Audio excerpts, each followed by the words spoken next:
Yo, what's up, guys? It's your boy Aqua. So I'm back with a video. We're gonna be doing the Buddyfight Glory Valiant tier list. So basically, we're just gonna be covering every uh Glory Valiant or Ace deck's position on the meta, as well as some other decks from some older sets that just got updated actually. And I'm not gonna be doing crossover decks. I don't play crossover decks. I play against them, but I might throw in one or two. So we're gonna start with Dimension Dragons Lost. Dimension Dragons are insane. Dimension Dragons have insane drawing power. They get kind of shit on by loyalty, and at the same time, they are really good when it comes to their Lost. Lost World just destroys everything, but you can run Lost World in every single deck, but Dimension Dragons themselves are really good for Lost with the impact that just lets you search your deck for a Lost World flag. It's kind of broken, but they're definitely at an A tier. I don't really know if we're going to get into S tier. So next, we're going to go with Electro deities. Electro deities are the second best Lost engine to me, right behind actual Lost World itself. Electro deity is really defensive, kind of offensive, not that offensive, but they're really defensive. Um, really, they always get new cards. The new spell null is actually insane for them post Glory Valiant. We haven't seen any results from them from tournaments, obviously, because coronavirus, but they're really good in my opinion. Next, we're gonna go with DBS. DBS was insane when Ace began just because destroying opponents' monsters, but now anti-Des, anti-Rest, anti-Null, everything like that exists. DBS gets countered easily every single deck in the game. If you're playing post Glory Valiant or just pre Glory Valiant, you're gonna have anti-Des on your field, stuff like that. Uh, but it is a good loss. It's a decent lost engine in my opinion. It's not really viable anymore. Uh, so yeah, we're gonna go next with Satsuki. Satsuki's like a B tier deck. Satsuki gets destroyed by opponents using cards that don't let you call cards by call effects, which is like Thunder Empire, Flare bots count, he counters that. There is a Deity Dragon Tribe card that counters that play style too, but you could kind of say that with other decks too, like Max, how they get countered. Overall, Satsuki has like a lot of attack power. It can be defensive, but it's not super defensive. It's like a really aggro deck. Next, we're gonna go with the manga decks. So first off the manga decks, we have the Messiah Arms. Messiah Arms is a C tier deck. I feel like to me Messiah Arms doesn't have it doesn't have a lot of cards. I feel like Messiah Arms needs more cards because Messiah Arms has different play styles, and you can't build the Messiah Arms deck without running both play styles because there's so little cards in the deck. There's such a small amount of cards that are actually Messiah Arms attribute. Um, Also, the thing is with Messiah Arms that Dragon is a really common attribute, but at the same time, Messiah Arms really can't get through because it's just not really that powerful. Its effects are all about just removing from field and then doing a bunch of damage with an anti-null because of the item's ability. But overall, I don't really think it's that great. I don't even see it used anymore on like BFA, or I don't even know anyone that plays it either. So next manga deck we're gonna cover is Belial slash EDD, which I'm gonna be putting in B tier. Belial is crazy if you could get your life down to 1, but I've seen people brick with Belial multiple times. Um, but Belial is really good. It has a lot of attack power. It's really defensive at the same time, where you could just keep your life holding at 1 for an entire turn, which is actually insane. But it's still a good deck. The manga decks are kind of becoming a little more irrelevant now because of Glory Valiant. Glory Valiant is an insane booster, but that's just my opinion. So next manga deck is Horus, Magma, and Frieza. They're good, but they also have like pop effects, which are destroyed by Grace, but they still have good attack power because of Ra. They're still a good deck. They're definitely not down in C tier like these two decks, but it's still like a viable deck. It just hasn't gotten any support because this is Glory Valiant. We're covering Ace manga. But if it does get support, I could definitely see, like, if we get a set for the Ace manga decks, I could see Belial and Horus being around A tier instead of B tier, but that's just what we're at right now. The next manga deck is Ulti Garga. I want to put Ulti Garga at, like, the end of A or the top of B. I really don't know, because Ulti Garga does a lot of does decent attacks, could swing a bunch of times, definitely does damage. If you buddy block them, then you're just gonna get the other effect of Ulti Garga with the G Boost EX, where you could just deal one to opponent over and over and over again, so they die out by effect damage. But +1 mil power is really good, gets the extra crit. Deity Dragon Tribe just has a lot of cards with it. So, like, if only Ulti Garga existed and we didn't have, like, G-evo, then the deck would be worse because it wouldn't have as much support. But it has so much support for both playstyles, Deity and G-evo and G-boost, sorry, that it's just impossible for it not to have a lot of support. So I put it at the end of A tier for sure, or high B. Next, we're gonna go with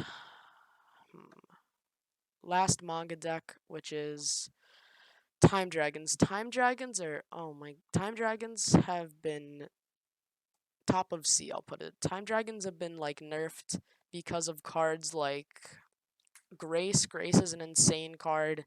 It's used in every single deck, but it's kind of expensive, but because right now this video is recorded before the set with Satsuki and Gem Clone is released. But right now Grace is looking to be an expensive card, but it kind of comes in every booster box, so I think once the set is released, the card itself is not going to be that expensive. But that's just my opinion.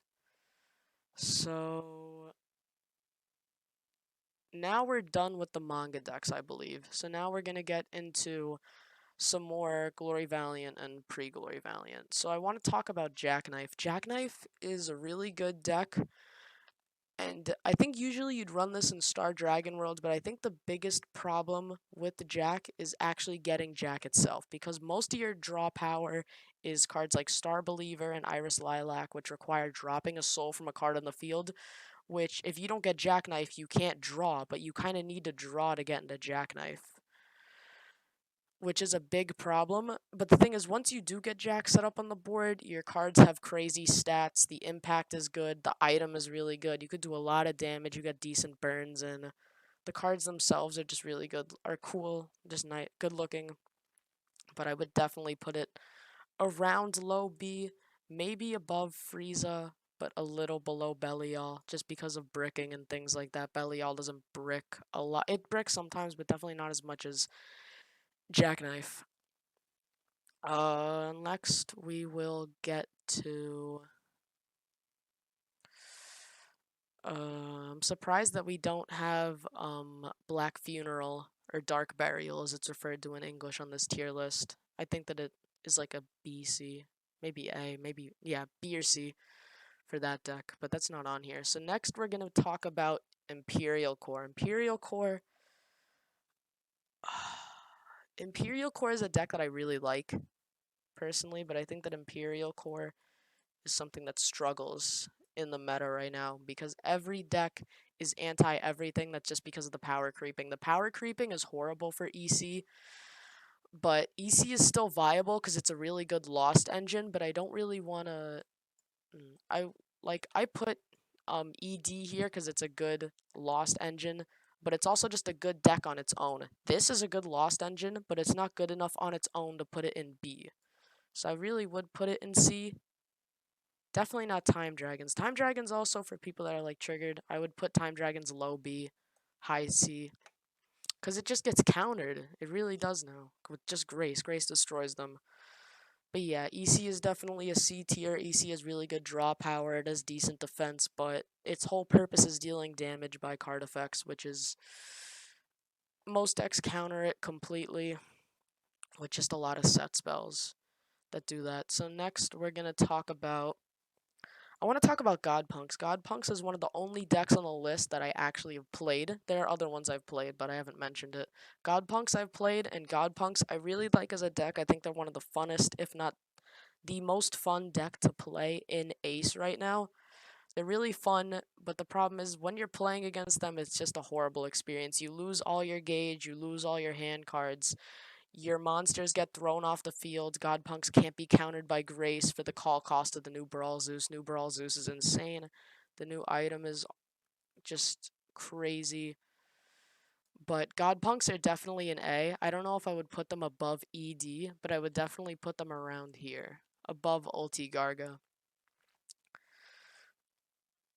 Next, we're gonna talk about Folktales. Folktales is a high B, maybe lower than Satsuki, but Folktales also has calling by card effects, but Folktales is a little better at it than Satsuki does because Folktales kind of boosts the monsters on the field. For example, Loyalty destroys Satsuki, but if you're using Folktales, Loyalty does destroy you, but it doesn't destroy you as bad as it does for Satsuki. And Loyalty is basically ran in every deck. At least every deck that I build, I run Loyalty in it, but this is definitely a good card. This is a good deck. I would put it in B, or I don't know if it's an A tier.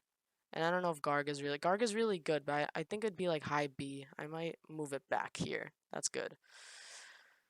Okay, next we're gonna talk about I want to talk about Max Dragons. Max Dragons are the deck that I play the most in Ace. I play Max Dragons a lot. I really like the deck. It's really simple to play. That's my favorite because I think it's the most simple deck to play in Ace. It's really fun, really simple. You really don't need to. You can't mess up when you're playing Max Dragons a lot unless you're missing the timing for Overcrest. I don't know where to put Max Dragons. It's definitely in B to me. It's definitely not a C. It's definitely a mid B. I don't know if it's above Folktales or below Folktales, but it's around there. I would put it right here. Is a good spot. Max Dragons are great. Just calling with Overcrest sometimes could get countered, but in general, it's really good. The new Zerberos is awesome. Just drop from hand and then add an item or set spell. This way you could grab your crest, which you really don't need to. But if it's in the drop zone, 10k power, 1 crit, 10k defense, which is insane. You can use the Zerb's ability to grab another one of the set spells that lets you drop a Max Dragon to put it in the drop zone from your deck, which means that you could get more Zerberoses to call from your Overcrest, or you could get more Zerberoses to give the 10k power, 10k crit, uh, not 10k crit, 10k defense plus 1 crit.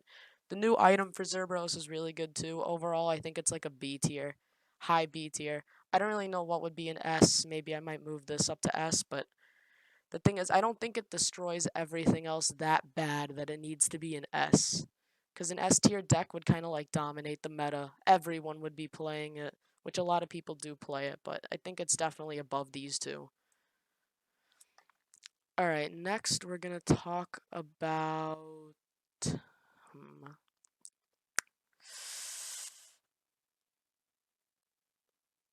Let's go over the protag decks. So G-evo is I think is here or maybe here. It's between these. It's around the same as this, but G-evo gets countered by Buddy Block. G-evo is a lot of draw power. G-evo is a lot of calling by card effects. G-evo is really good. It's definitely one of the best. Actually, I'm gonna move this up. G-evo is just good. The new item is really good. The new Garga is great. From the Rebi collection Garga is really good. The new Garga that we got, the one that lets you, I think, draw to, I forgot his name, is really good. We're getting a reprint of Switch Mode, which is nice. Definitely very helpful for the deck. I think that the support cards are still hard to get because of how many people play this deck. This is like maybe the most, definitely not over here, I'm saying. This is one of the most popular decks in the game. For sure. Next, we're gonna go over Cross. I'll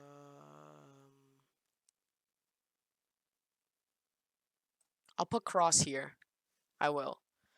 The new Cross is really good in combination with the God Cross that we got a couple sets ago. if you use the set spell to put God Cross into Soul, this gets like plus 10k attack and defense, and then plus 1 crit if you have certain cards on the field. It's just, oh, oops. Yeah, sorry. It's just it's a good deck, for sure. I don't really have a lot to say about it. I think that the draw power is really good. I think it has a lot of support cards. This definitely is it's one of the best decks when it comes to draw power in the game. I don't know how well it works with Lost, but I know that it's definitely a really good deck. So next we're gonna talk about Link Dragon Order. Link Dragon Order is, oh my, I feel bad for Link Dragon Order. It's one of the most interesting mechanics out of all the Ace decks. But the problem with it is it just like it doesn't get a lot of, it gets support, but I think that it's not that insane. I think that it does a lot of damage. I think that it gets countered easily by cards like Buddy Block. Ancient World does have spell nulls, but I don't know if you really run them in this kind of deck. It has decent draw power. It has really good gauge. One thing about Link Dragon Order is it's insane with the gauge. You kind of mill yourself out a lot. You just put a lot of things into the drop zone. I really would put it in C tier. I definitely don't think it's around B tier with like Jackknife, because Jackknife kind of counters the opponents at the same time. This deck, it doesn't really have too much defense. You get like good soul cards, but it's not that great with the defense. Alright, we're gonna go over the rest of Ace decks now. So we have Curse Dragons. Curse Dragons are a deck that I like to play. I'm not really good with building them because it's a hard deck to build because you have to use a lot of old cards from Darkness Dragon World, such as Devil Stigma and cards like that. I would put it I'm putting it here. I'm putting Curse Dragons here. The new support, Curse Count, is a really good card. Top 2, under flag at end of turn. You can have any amount of them on the field, so you could do 4. It's just 8 gauge, and Curse Dragons are really good with gauge if you use the right cards. So you could set up all 4 on the first turn, and then if you use Overturn Abigail, you can just, boom, you win the game if you use if you draw Overturn Abigail, which is not hard because this deck has cards like Curse Ritual, and 100 Demon Sorcery Death Sacrifice is really good for it. It has really good defense too. Curse Destruction is good. You just put a card from opponent's field under the flag. Can be countered by Grace though, that card, but it's good. Curse Count is also really good because your reduces damage by 1 if you have a Curse Dragon monster on the field, and if you have all 4 set up, then you're basically not taking damage unless your opponent chooses to attack your left and right. And if they do, that means it takes 3 attacks to get rid of your whole board, and then for 4th attack you just Buddy Block, and then that's pretty much it. Unless your opponent's spell nulls, then you're kind of screwed. Next, we're gonna go over Mystic Knights. Mystic Knights, I really like as a deck. I know a lot of people. I saw a video where someone said that they're C tier, but I like Mystic Knights. I think that they're less bricky than Jackknife, but I think that they get countered by a lot of things like Buddy Block. Good Lost Engine gets countered by Buddy Block. Doesn't really boot cards off the field. It's kind of just multiple calling by card effects, but Loyalty just destroys Mystic Knights. The new sync is really good. The new Mystic Knight support isn't really that crazy. We only got like 3 cards, and one of them is a decent set spell, and then one of them is a new version of the drummer. I think his name's Byakuren. He's good, but this new sync is really good because you just add a spell from your deck to your hand, and that's ridiculous. You just take a spell from deck to hand. You could pick Grace, you could pick, I don't know if you can pick generic or just magic, but if you can pick generic, then you could bring Grace, Buddy Block, Loyalty. You could put in your shield cards. You can add your final phase card that lets you restand an attack during the final phase. Mystic Knights were definitely around here or here before, but I think now they're a little more relaxed as a deck, and I would kind of put them above Frieza, or maybe not. I'm not really sure. I'm kind of just going off of other people's opinions for some parts, but most of this is my own. It's just guided by other people. So next we're gonna do Blade Dancers. Blade Dancers are really consistent. It's hard to brick with Blade Dancers. Like, most of the decks here, it's hard to brick with. You can't really brick with decks like Max Dragons, Blade Dancers, Mystic Knights. You can't really brick with. Everything else here you can kind of brick. Maybe Cross, maybe, because most of the draw spells require your board to be set up. But Blade Dancers are really good. You can't really brick with them. If your opponent spell nulls everything, then you're kind of done because then you just can't get your uh Blade Dancers and your item into your hand. The impact is kind of it's good, but the thing is it's not as good now because damage by card effects is like nulled completely, which is why EC is sitting here instead of like over here. If damage reduced or damage nulled by card effects didn't exist, I think EC would be around here, but it does exist, sadly. So then now I think with we're done with all the ace decks. Except Mobile Aerial Team. Mobile Aerial Team is in the I don't know category. I've never played Mobile Aerial Team, I'm sorry. I know nothing about the deck. But we still have some cards, we still have some things left. So we're gonna talk about a Thora. A Thora is really good. A Thora has insane cards like Asterism Effect. You just cannot lose game, which I think is dumb. They deal a lot of effect damage if you're not ready. If you're not prepared for effect damage, a Thora kind of destroys you. A Thora has a lot of attack power. It has insane draw power, good Lost Engine. Most of the decks here are good Lost Engines anyway, but a Thor is really good. Impact is really good where you just start over your turn. So if your opponent buddy blocks you and you don't have a spell null, you can do damage by card effects, or you can just, hey, restart my turn. Like, redo everything. Basically, it's insane. Cosmo Dragoons, Cosmo Dragoons have a problem where most of their defense is just reducing your stats, which some decks kind of counter it, like Zerberos counters it in the new set when it comes to stat reduction, but I think I don't know if it's definitely not the best Lost Engine in the game, but it's one of the best.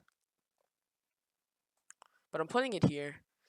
It's insane when it comes to it's an insane Lost Engine. The new set spell, reveal top card of your deck, and if it's a Cosmo Dragoon, add it to your hand, but it also makes every card in your deck a Cosmo Dragoon. So if you reveal the Lost Flag, add that to your hand, which is good. Next, we have Shinsengumi. I saw somebody play Shinsengumi like around here or here, but I don't really know about that. I think Shinsengumi is a good deck, but I would kind of put it right over here. Shinsengumi is really good. Since it's Dragon World, it has access to Drago Trap, Loud Voice, etc., Buddy Grandes. But Shinsengumi does require a lot of old cards, and if you don't get your board set up, then you're kind of done. Buddy Block also kind of destroys it. The thing is, if you brick with this deck, it's game over. Like, if you don't draw the new Kondo, which is the guy right here on the cursor, if you don't draw him, you're just done, basically. Like, your formation is not that good without him. He's the main card in the deck. He's like the buddy monster. But Wolf Amiibo's Training is a really good card. It's a nice card. The deck has decent defense, decent life gain, and stuff like that. Decent offense. It's like a pretty balanced deck, but it's more on the aggro side than it is on like a defensive side. Good draw power, decent draw power actually, but it's okay. It's a good deck. Definitely not bad. It's definitely not as bad as like one of these decks, but I'd put it here or I'd put it here. I really would give it one of them. Maybe even better than Curse. Because Curse, if you're running the right cards, Curse could be like here. If you're running, not here. If you're running the right cards with Curse, Curse is at the top. If you draw Overturn Abigail, you win one turn. Opponent can't really stop it. Unless you're using like Asterism Effect, which is ridiculous. Phantom Drago Thieves are like, it's like a deck everyone wants to get rid of. Whenever I'm scrolling through Facebook, I see at least like one person, two people a day getting rid of this deck. And people only post on Facebook getting rid of decks like 3 times a day. Most of the posts are just getting rid of this deck, and they're charging like 200 for it, 300, even though it's not really that insane anymore as it used to be. Kind of revolves around a lot of dealing damage. The cards are definitely really cool. It's just a really sought after deck. Sorry, I did not mean to put that there. I meant to put that around here. It's a sought after deck.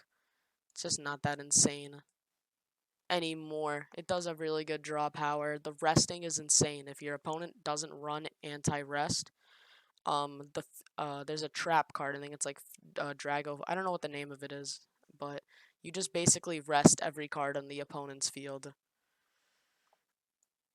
which is really good. So next, for the final one, we have Zeta. In this, we kind of just have an I don't know. So I don't know is just all of these. I kind of do know some of them though, but I'm not confident enough when it comes to placing them. I don't really think it's the right thing to do for me to just say, oh, well, Bang Dream is good. I'm putting Bang Dream here. I don't know. I don't play Bang Dream. I play against it sometimes, but I don't really know the deck. This deck is definitely good though. I think all of these are around B tier except like these Conan's maybe like C. I don't know about this. I don't know mobile aerial team. I'm sorry. The deck is confusing with the weaponry link. I don't even know how that works. And Zeta, not Zeta, Gem Clone. I've been told that Gem Clone is like around here. I played Gem Clone like 3 times. I don't really know how I feel about it yet. It's a little too early. But Gem Clone is definitely good. It's really aggro. There's just a card where if your cards are link attacking, your opponent just can't counter it. So you kind of just link attack with every card on your field and you insta win. The impact monsters are really good. The deck has really, really, really good draw power. It has really good gauge. You don't really run out of gauge when you're playing the deck. You just need to draw the right pieces, which is easy. Because you always start the game with at least 1 or 2 cards in your hand that are like, oh, draw 2 cards, top 2 into gauge. Impact calling is a really nice feature that they brought back. I'm happy they brought back this deck because a lot of impact monsters are a forgotten thing. Because it's not like you're really going to use impact monsters in 2020 and just ignore your attack phase. But now that they're back, it's nice to have them back. The deck is annoying to play against, but it's definitely good. And that's it for the video. I hope you guys enjoy. Please like and subscribe.